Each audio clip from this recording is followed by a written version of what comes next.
Hi, welcome to the History Talks. I'm your host Will, and this is Sebastian. In this episode, we continue our series on the Crusades, and we will be discussing the Eighth Crusade. So Sebastian, tell me, how did the Eighth Crusade begin? Well, the Eighth Crusade, the Second Crusade of Louis IX,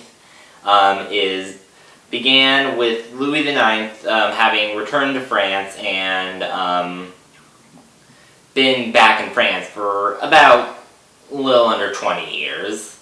He's been passing laws that have been seen by his subjects as just. He's generally been a good king, definitely seen as a pious king. But it seems somewhat clear that the Crusades were never far from his mind. He was still drawing up plans and ideas for what he could do, how he could return to the Holy Land. And in the 1260s, he finally decided to go on what he saw as a great opportunity. After having a great battle plan, of course. The Ayyubids had recently been overthrown by the Mamelukes, and he was able to convince an English prince, Edward Longshanks, to join him on a crusade. So Louis, he contacts the Pope, who is happy that Louis is going on a crusade. Wait, let me just stop you there. So a French king, Louis IX, a French king was able to get an English prince to go on. Wasn't there some kind of bad blood between France and England at this time? Yes. So was this done as some kind of, or at least partially, was this done as some sort of diplomatic move between France and England? Partially. Okay. Also, they had a mutual interest in weakening the Hohenstaufens, and Edward had some plans on how Who were the Hohenstaufens? The Hohenstaufens were the ruling family of the Holy Roman Empire and the Kingdom of Sicily. Okay, I see. And because they held some influence over Tunis, which will be important in a minute, Edward had a bit of a plan to weaken their power. Okay, so the French and the English had some bad blood between them. But they were willing to put that aside because they had an even greater disdain, or maybe not disdain, they had a common enemy that they wanted to, and that was the ruling family of the Holy Roman Empire. Yeah. So, in order to team up against the Holy Roman Empire, they decided to crusade together? Well, they wanted Louis IX. Remember, this is the same Louis IX who led the Seventh Crusade. Okay. He really wanted to go on a crusade. And Edward Longshanks... So how old is he at this time? He's like, I don't know, Well, this is the 1260, right? Yes. And then when was the Seventh Crusade? The Seventh Crusade was 1240. Okay. So... Okay. I mean, it's possible he could have been young then. He's middle-aged in this one. I mean, let's see. He assumed the throne when he was 13, so... Yeah. Alright, that's okay if you don't know the exact age. Anyway, it's about 20 years after the Seventh Crusade. Yeah. So he really wants... He's not young, we know that. But he's still excited to go on a crusade. Okay. And Edward Longshanks, he knows that the Holy Roman Empire has been trying to expand their influence into the Mediterranean. They've been trying to do that ever since Frederick II. Okay. So he sees an opportunity to tag along with the French, gain a little bit of prestige glory, maybe help weaken the Hohenstaufens. Okay. So Louis' grand plan this time is to go to Tunis, which is something, as far as I know, no Crusader Lord has thought of going to. Where's Tunis exactly? So just west of Egypt. And just west of Egypt, okay. If you look at the coast of North Africa, it's the part of North Africa that's closest to Sicily. Okay.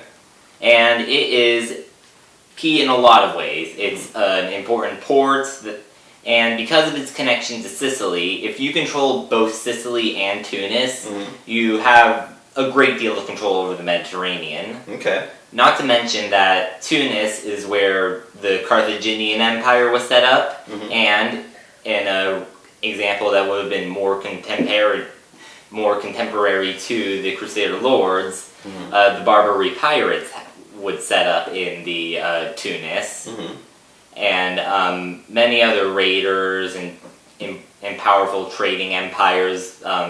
They use Tunis as some sort of base because it's a wide coast that can access both sides of the Mediterranean. So Tunis was an important region from which you could launch naval dominance. Okay. So, Louis, this is the same Louis who tried to take Egypt in the 7th Crusade, right? Yeah. This time, since he didn't have success in Egypt, he said, I'm going to go to Tunis, which is next door. I think maybe that's easier to take.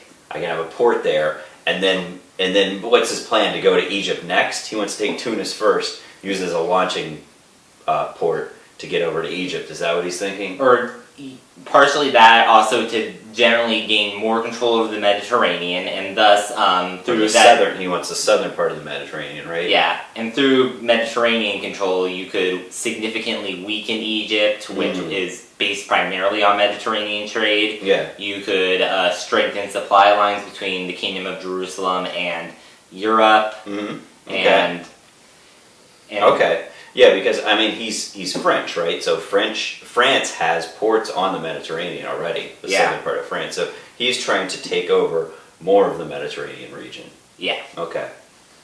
So Louis, he contacts the Pope. He tells the Pope, "Hey, I'm going on another crusade," and the Pope's like, "Yay, more crusaders, please. I'm having a hard time convincing more nobles to go on a crusade for the Holy Land." Okay. Because at this point, the only sort of crusade anything that the Pope could get any nobles to agree to actually go on are the Northern Crusades, and even then, that was pretty much just carried out by the Germans. Okay. So the Pope was grateful for anyone with that kind of crusading zeal. Okay. The nobles of France didn't want their king to be away for a long time again, but he convinced them that it would be a good idea. So he set sail. How did he do that?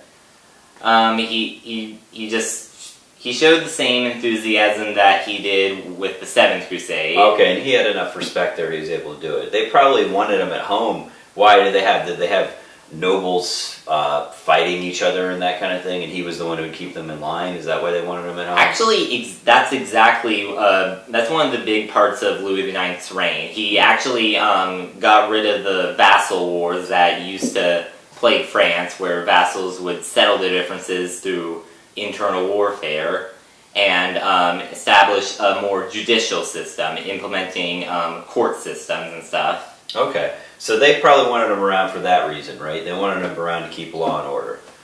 He wants to go and take the southeastern Mediterranean, right? Okay. And he's got an Englishman that's going to be joining him. Yeah. But you said somehow part of the motive for that was to go after the Holy Roman Empire. How does that even impact the Holy Roman Empire? Well, they're in Germany, right? You see, the Hohenstaufens, ever since Frederick II, have been trying to move the power base down to the Kingdom of Sicily. You see, really, but they're based out of Germany, right? Originally. Oh, originally, okay. And they've been trying to go south. Yes, the Hohenstaufens anyway. Okay, and then they want Sicily because it's an island in the middle of the Mediterranean. Is that right? Okay. And they want control of that region. And they've been sending their fair share of diplomats and merchants to Tunis. Okay. Nothing to significantly impact any sort of religious control of Tunis, but enough that that Tunis would be more cooperative with the Holy Roman Empire than they would be with France. Okay. And that was the goal of the Hohenstaufens, to get a Tunis that was more cooperative with them than other Christian powers. All right.